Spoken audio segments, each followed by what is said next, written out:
de la fiebre reumática, desde el contacto del huésped con el estreptococo hasta el desarrollo de la cardiopatía reumática, insuficiencia cardíaca, está, como ustedes ven, influenciado por una serie de factores de riesgo, ¿no?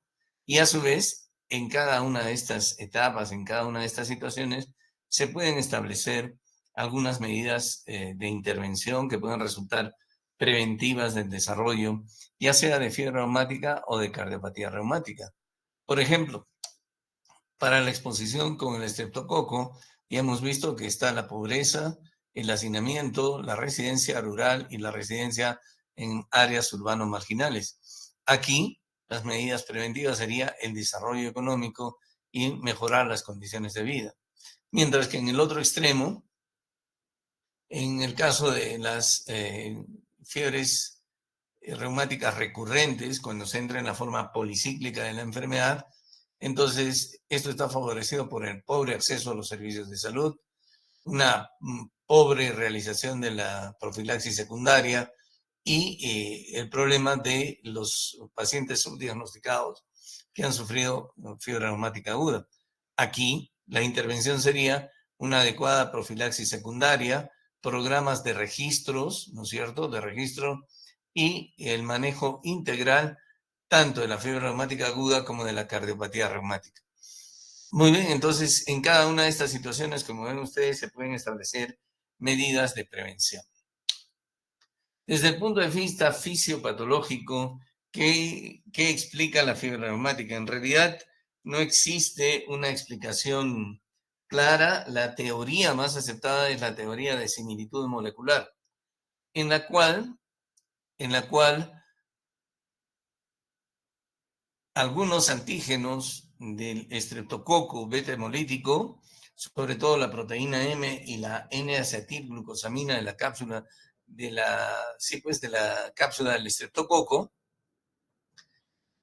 reaccionan en forma cruzada con anticuerpos dirigidos contra estos. Es al revés, perdón. Algunos anticuerpos producidos por el huésped contra la N-acetilglucosamina del estreptococo y la proteína M del estreptococo, de la pared del estreptococo, reaccionan en forma cruzada con unos antígenos propios del huésped. Y eso se llama similitud molecular.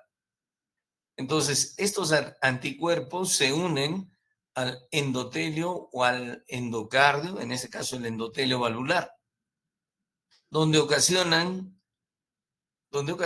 que las células endoteliales expresen moléculas de adhesión celular, conocidas como BCAM1, BCAM1.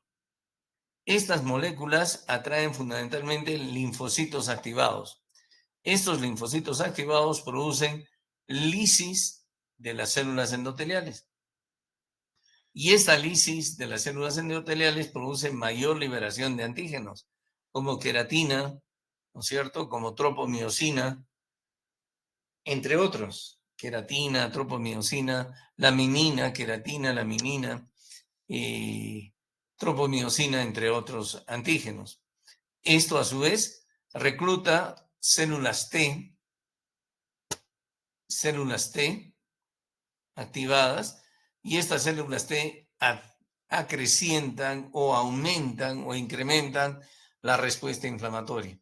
Entonces, ustedes tienen un huésped susceptible y se calcula, por ejemplo, que aproximadamente en 3 al 6% de todas las poblaciones a nivel mundial presentan una susceptibilidad genética. 3 a 6% de todas las poblaciones a nivel mundial. Esta susceptibilidad genética puede estar señalada incluso por algunos antígenos leucocitarios humanos. Algunos de estos antígenos señalan susceptibilidad, otros señalan predisposición, y esto se ha demostrado en estudios genéticos, ¿no?, en estudios en gemelos homocigotos y dicigotos. Otra situación también son los aspectos propios del germen. Existen algunas cepas del estreptococo beta hemolítico con mayor reumatogenicidad que otras. Sin embargo, lo que se sabe ahora, a diferencia, por ejemplo, del semestre pasado, en el que decíamos que no había prueba de que la infección a nivel de la piel también estuviera relacionada con fiebre reumática, ahora se sabe que tanto la infección a nivel de la faringe como a nivel de la piel producida por el estreptococo del grupo A, es capaz de desencadenar fiebre reumática. Ahora se sabe eso. En cambio, otros estreptococos del grupo G y todo lo demás, todavía eso está en estudio, pero lo que sí sabe es que las repetidas infecciones al estreptococo del grupo A, ya sean a nivel de piel o a nivel de la faringe, en condiciones apropiadas, ambientales apropiadas, caracterizadas por pobreza y hacinamiento, asociado a un huésped susceptible, nos va a ocasionar el primer episodio de fiebre reumática mediante el mecanismo de similitud molecular, en el cual los anticuerpos que desarrolla el huésped frente a antígenos del estreptococo reaccionan en forma cruzada con los tejidos del huésped o con los antígenos del huésped. Y estos finalmente, como hemos mencionado, desencadenan la activación de células T, las cuales incrementan el fenómeno inflamatorio. Posteriormente, si el paciente entra en episodios recurrentes de fiebre reumática, va a desencadenar cardiopatía reumática. La velocidad con que se desencadene o la precocidad con la que el paciente desarrolle cardiopatía reumática, es decir, afección valvular mitral o aórtica especialmente, depende de la frecuencia con que desarrolle eventos de fiebre reumática aguda o ataques de fiebre reumática aguda. Cuanto más frecuentes sean estos eventos, más precoz será el desarrollo de cardiopatía reumática, ¿no? De manera que, si bien es cierto, ustedes, por ejemplo, pueden encontrar en los libros que el paciente desarrolla su primer episodio de fiebre reumática entre los 4 y 14 años, 4 y 15 años, o 5 y 14, y 5 y 15 años, y la cardiopatía reumática se le descubre en la tercera o en la cuarta década de la vida, es decir, en sus 20 o en sus 30, en la tercera o cuarta década de la vida, es posible encontrar niños con cardiopatía reumática debido a que entran en episodios recurrentes o en la forma policíclica de la enfermedad. En cuanto al cuadro clínico, la fiebre reumática aguda tiene un periodo de incubación, en promedio de 3 semanas, pero el periodo puede variar entre 1 y 5 a 6 semanas, ¿no? Desde que el paciente es expuesto al estreptococo, a la faringitis o a la piodermitis producida, ahora sí se sabe eso, por el estreptococo del grupo A. Una vez que se produce la infección, entonces hasta que aparezca el ataque de fiebre reumática, como les digo, hay un periodo de incubación de 1 a 5 a 6 semanas, con un promedio de 3 semanas. Este periodo de latencia o de incubación puede no presentarse, y de hecho no es frecuente, en los pacientes que desarrollan corea o lo que se llama la carditis indolente o casi asintomática. Las manifestaciones de la fiebre reumática aguda son precisamente la carditis, que la carditis se caracteriza porque puede ser mínimamente sintomática, por eso se conoce como indolente, hasta que aparece con molestias, ¿no? Se caracteriza por eso un periodo largo de incubación y es una pancarditis, una pancarditis. ¿Qué quiere decir esto? Que se afecta pericardio, miocardio y obviamente el endocardio. De manera que el paciente, cuando se afecta el endocardio, tiene afección fundamentalmente de la válvula mitral, luego de la válvula aórtica. La afección aislada de la válvula aórtica es rara en la fiebre reumática. Generalmente se puede afectar tanto la válvula mitral como la válvula aórtica al mismo tiempo o solo la válvula mitral. La inflamación de la válvula mitral, es decir, la valvulitis de la válvula mitral por fiebre reumática aguda produce insuficiencia mitral. Produce insuficiencia mitral. Mientras que la pericarditis produce un derrame pericárdico, a veces sanguinolento, rara vez es tan importante como para producir taponamiento, mientras que la miocarditis de la fiebre reumática aguda, porque hemos dicho que es una pancarditis, nos puede producir insuficiencia cardíaca. Todo el cuadro de insuficiencia cardíaca que hemos con fracción de eyección reducida que ya hemos revisado, ¿no? Entonces, esta es una ecocardiografía de un paciente con una valvulitis reumática donde se ve el engrosamiento de la valva septal o de la valva anterior de la válvula mitral, ¿no? Y como les digo, esta afección se caracteriza por producir fundamentalmente insuficiencia mitral.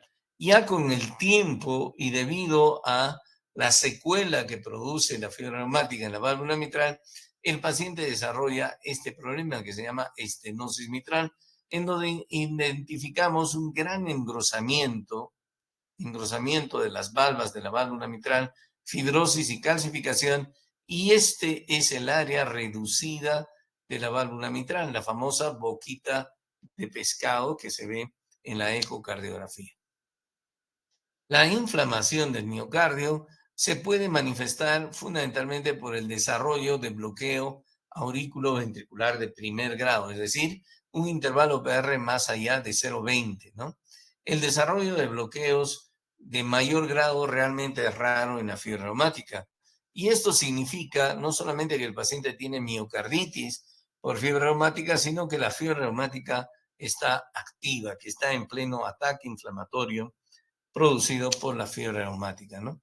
La anatomía patológica se caracteriza por la presencia de estas estructuras conocidas como nódulos de Aschoff en la anatomía patológica de la fiebre reumática a nivel miocárdico.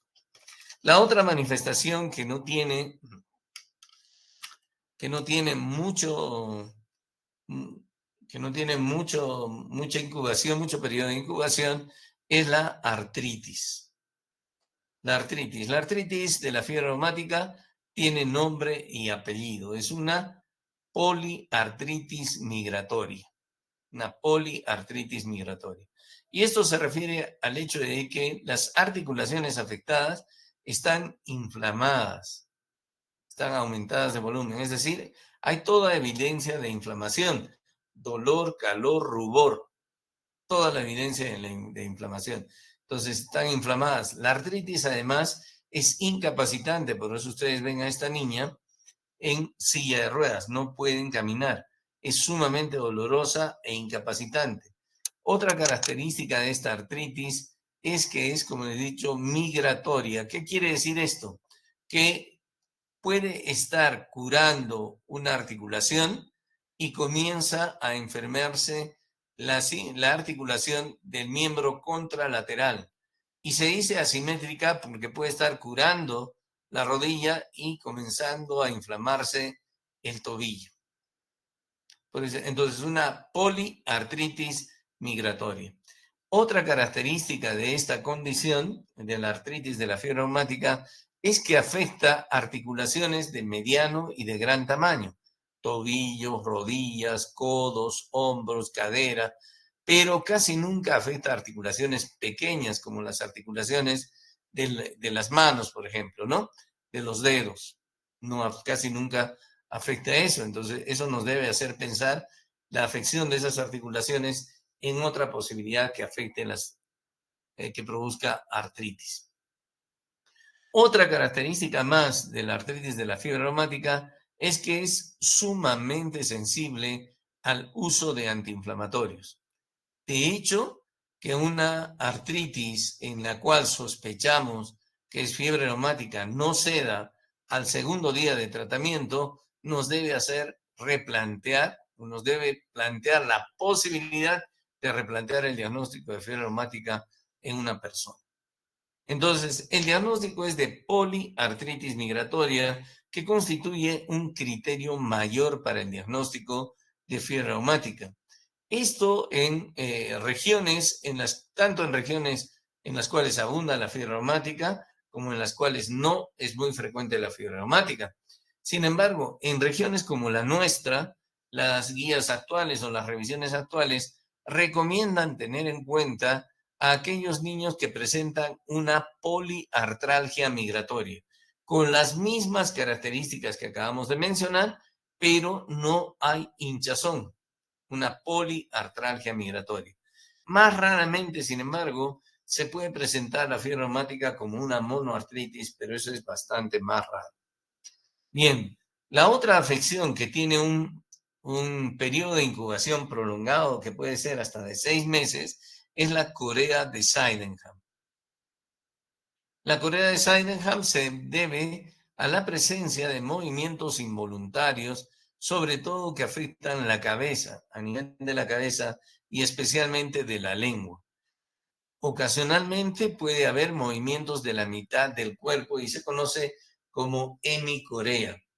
La corea puede llegar a ser tan severa que la persona afectada puede ser incapaz de desarrollar sus actividades habituales y muy frecuentemente suele estar asociada a trastornos psicológicos caracterizados por alteraciones obsesivo-compulsivas. La carditis y la artritis son las manifestaciones más frecuentes de la fiebre reumática. La carditis se presenta entre un 50 a 70% y la artritis entre un 60 a un 75%, mientras que la corea varía entre un 5 hasta un 30% de los pacientes. Manifestaciones más raras, estos son, es la anatomopatología de la corea a nivel cerebral. Manifestaciones más raras de la fiebre reumática son los nódulos subcutáneos, que son nodulaciones indoloras que se presentan sobre las superficies óseas, generalmente cuerpos, codos, muñecas, etcétera, y ocasionalmente, como ven ustedes, se pueden presentar a nivel de la columna vertebral. Son indoloros y se presentan en menos del 5% de los casos y suelen estar asociados, como la corea, a carditis. Suelen estar asociados como la corea a carditis. Otra manifestación más rara de la fiebre reumática, que también se presenta en menos del 5% de los casos, es el eritema marginado. El eritema marginado, como ven ustedes, se caracteriza por regiones eritematosas, serpiginoides como de serpiente, con distribución nunular a manera de moneda redondeadas, con la periferia eritematosa y el centro pálido, ¿no? Esto a veces puede confundirse con urticaria y son tan evanescentes que pueden aparecer y desaparecer ante la vista del examinador. La otra característica es que esto se puede presentar a nivel de los miembros, brazos, piernas, en el torso, especialmente con mayor frecuencia, pero muy rara vez se presenta en el rostro y puede ser confundido con una urticaria.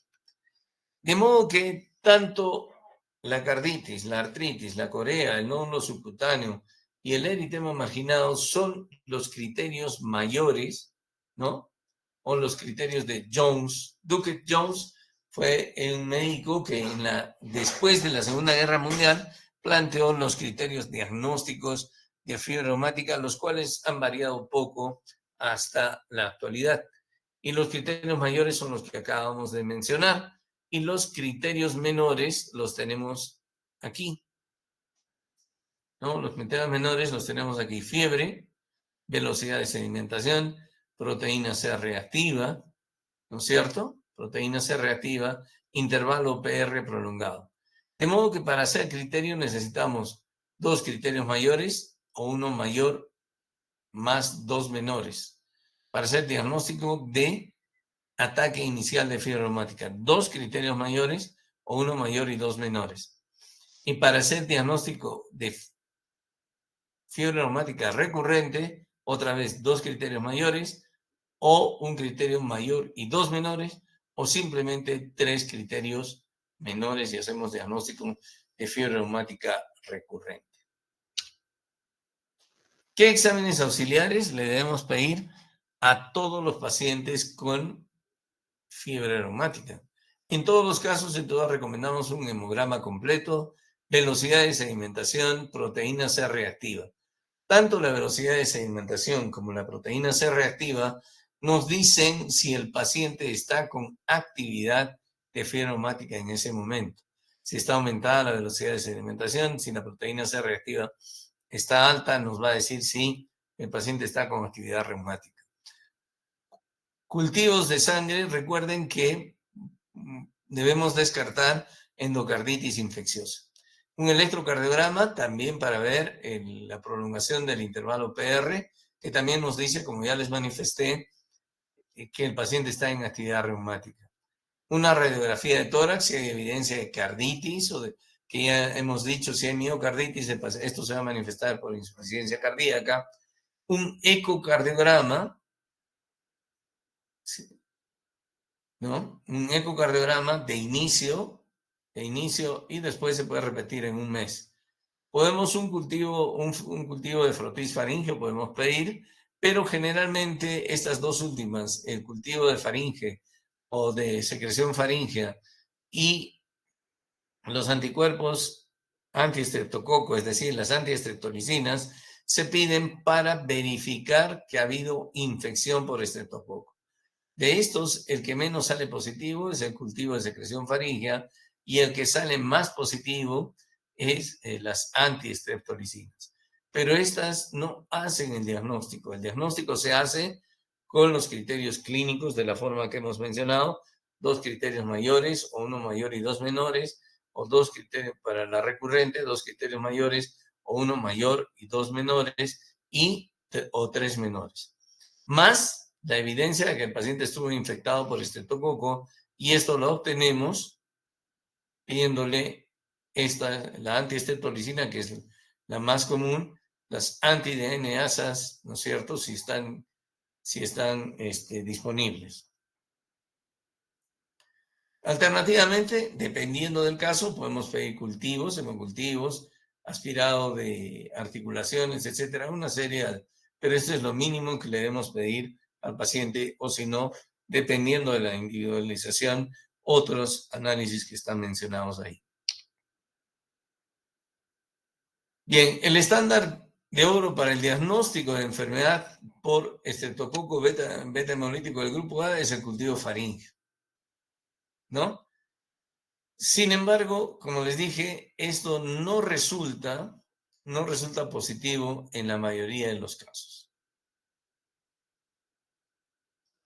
Es muy importante, entonces, que dispongamos de la determinación de antiestreptolicina como evidencia de infección previa para hacer completo nuestro diagnóstico. Y consideramos positivo de 4 o 5 años, 120 unidades por mililitro. De 6 a 9 años, 40 o 480 unidades. De 10 a 14, 320. Entonces es variable, no es a partir de 250 a todos. En 4 o 5 años, positivo 120. 6 a 9, 480. Y 10 a 14, 320. Hasta el 20% de los pacientes con fiebre reumática no tienen títulos anormales. Hay que recordar entonces que esto lo encontramos en el 80% de los casos. En realidad, la fiebre reumática no tiene tratamiento. La fiebre reumática es un proceso autolimitado. Una vez que se desencadena la fiebre reumática, el ataque de fiebre reumática, nada lo detiene, nada lo cura, perdón. Pero sí podemos mejorar la condición del paciente. El tratamiento entonces tiene por objeto mejorar la condición del paciente y evitar las recaídas. Pero en realidad la fiebre reumática es un proceso autolimitado y si lo dejamos sin tratamiento dura aproximadamente 3 meses o 12 semanas. ¿Para qué le damos antibiótico al paciente con fiebre reumática? Para eliminar todos los estreptococos que pueda tener el paciente, ¿no? Generalmente se utiliza una dosis única de penicilina benzatínica, 1.200.000 unidades, dosis única, si el paciente pesa más de 27 kilos, si pesa menos de 27 kilos, 600.000 unidades. Si es alérgico a la penicilina, utilizamos eritromicina, 250 miligramos cada 12 horas por 10 días, ¿no? O podemos utilizar penicilina vía oral, 500 miligramos cada 12 horas por 10 días. así no tenga evidencia de infección en ese momento. La idea es eliminar cualquier vestigio de estreptococo que pueda perpetuar el ataque de fiebre reumática. Como hemos dicho, la artritis cede muy rápidamente a los antiinflamatorios. Se prefiere con mucha frecuencia la aspirina, los salicilatos, es decir, el ácido acetilsalicílico, en esta dosis en niños y entre 4 y 8 gramos en adultos, generalmente por más de 2 semanas. Y luego se reduce a 60, 70 miligramos por kilo y mantener por 2 semanas más y luego ir titulando en forma regresiva, disminuyendo la dosis progresivamente. En otros sitios también se puede utilizar, en otros casos podemos utilizar naproxeno 10 a 20 miligramos por kilo por día y con el mismo esquema de la aspirina. En la insuficiencia cardíaca, ya sabemos, utilizamos el tratamiento de la insuficiencia cardíaca, que ya conocemos, ¿no? Algunos expertos, y esto sigue siendo controversial, recomiendan el uso de glucocorticoides o de corticoides para el tratamiento de la insuficiencia cardíaca del paciente con fiebre reumática con la esperanza de reducir la inflamación. Los estudios al respecto no abundan, los últimos tienen más de 40 años de antigüedad y no se ha estudiado esto. Cuando se decide utilizar, sin embargo, corticoides, se aconseja la prednisona a 1 o 2 miligramos por kilo, máximo 80 miligramos en 24 horas, de unos pocos días hasta máximo 3 semanas. Y obviamente el manejo de la insuficiencia cardíaca. Para el manejo de la corea se aconseja el uso de carbamazepina o valproato de sodio. No se aconseja el uso de haloperidol. ¿No? Y se utiliza hasta 1 o 2 semanas después que los síntomas o las manifestaciones se han resuelto. No se aconseja el uso de inmunoglobulina intravenosa y los estudios últimamente han demostrado que en casos de corea grave, el uso de prednisona a esta dosis ha resultado útil. Muy bien, entonces ya hemos dado el tratamiento al paciente. Una vez que le damos el tratamiento, si no le damos el tratamiento al paciente, como hemos dicho, el ataque dura aproximadamente 12 semanas. Si le damos el tratamiento al paciente, el paciente puede salir del hospital cumpliendo la medicación en la forma que hemos mencionado a la semana o a las 2 semanas, ¿no? Después que ha pasado el ataque de fiebre reumática y ha cumplido el tratamiento, ¿qué es lo que tenemos que hacer con este paciente? Prevención secundaria, es decir, tenemos que evitar que el paciente vuelva a hacer fiebre reumática. La prevención secundaria está indicada en pacientes con cardiopatía reumática, ¿no es cierto? En todos ellos, sobre todo si sospechamos que están predispuestos a hacer ataques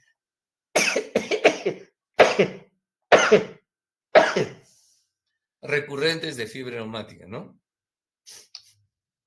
Muy bien. ¿Podemos hacer prevención primaria de fiebre reumática? ¿Qué dicen ustedes? ¿Se puede hacer prevención primaria?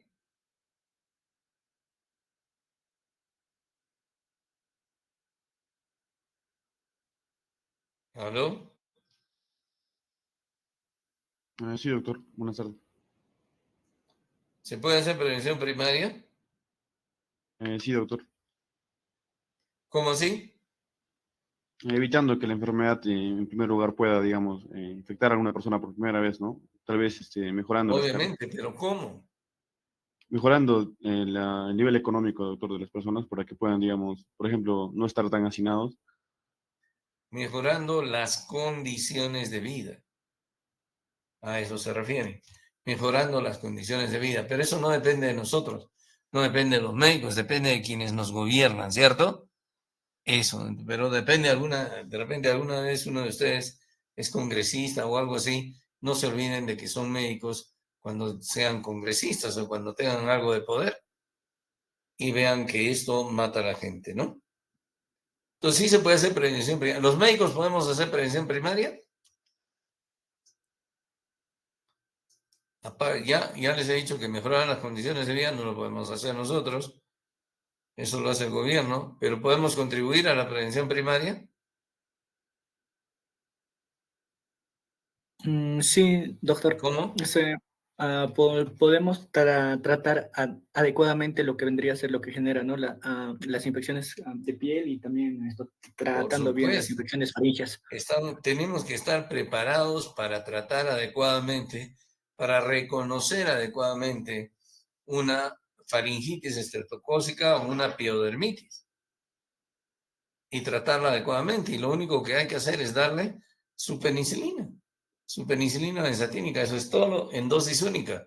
No es gran esfuerzo. El esfuerzo está en reconocer, prepararse bien, estudiar. Porque cuando ustedes sean serums y vayan a nivel rural, ¿no? O trabajen a nivel urbano marginal, ahí no llega el pediatra, no llega el especialista. Ustedes van a ser los responsables. Y ustedes pueden evitar eso ayudando a las personas. Ahora, es muy importante que nosotros hagamos un diagnóstico adecuado de fiebre reumática, porque cuando el paciente hace fiebre reumática y no hace carditis, recomiendan la profilaxis por lo menos 5 años después del primer ataque, o hasta que el paciente tenga 21 años. Imagínense, 5 años, y si optan por la inyección, son 60 inyecciones. Si el paciente ya hizo carditis, pero no hizo enfermedad valvular residual por 10 años, y si hizo enfermedad valvular por 10 años o hasta los 40 o de repente de por vida. ¿Cuál es el esquema? El esquema es penicilina benzatínica, 1.200.000 unidades cada 28 días o mensualmente, si pesa más de 27 kilos, y si pesa menos de 27 kilos, 600.000 unidades. Entonces hay que ser responsables. No podemos hacer diagnóstico de fiebre reumática simplemente porque le encontramos antiestreptolicinas positivas. Y recuerden que las antiestreptolicinas positivas no son más de 250. Estos son los criterios en esas diferentes edades. Lo que dice la guía del 2020 para prevención secundaria de fiebre reumática, como les dije, penicilina benzatínica. Podemos utilizar macrólidos también y la dosis varía dependiendo de la edad del paciente. ¿Hasta cuánto tiempo? Lo que hemos dicho, 5 años o hasta los 21 años, si no es más. Si hace carditis pero no enfermedad valvular, 10 años o hasta los 21 años, si no es más. Y si ya tiene enfermedad valvular residual cardíaca, puede ser incluso de por vida. Entonces, mucho cuidado, mucha consideración con hacer el diagnóstico adecuado de fiebre reumática aguda. En conclusión, entonces, doctores, la fiebre reumática continúa siendo un problema de salud ligado a la falta de educación y falta de acceso de los niveles de salud en países como el nuestro. Entonces, no son conclusiones mías. Depende de nosotros como médicos saber identificar las complicaciones de la cronicidad de la enfermedad reumática, ya que la edad de incidencia hace que sea un padecimiento principalmente observado por el pediatra. Ustedes, cuando hagan su serum, no va a llegar el pediatra. Los niños con faringitis o piodermitis van a llegar con ustedes. No tengan miedo de hacer un buen diagnóstico y un buen tratamiento. A pesar de los avances médicos, no existe un laboratorio tipo estándar de oro, pues, para hacer el diagnóstico. De manera que la clínica es la única forma de lograr identificar la enfermedad e iniciar su tratamiento. Más importante, la prevención. Muchas gracias. ¿Tienen ustedes alguna pregunta? Gracias por su atención.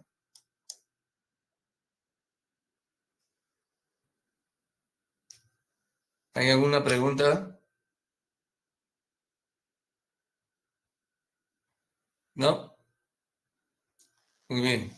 Nos vemos el lunes entonces. Más bien quisiera desde ya, miren, esta semana prácticamente hemos hecho solamente 2 temas, ¿no? Uno porque, bueno, había que resolver el examen y la otra situación era que, bueno, se me fue el internet. ¿Podríamos hacer clases el primero a las 6 de la tarde, el feriado? ¿De 6 a 7? Para recuperar por lo menos.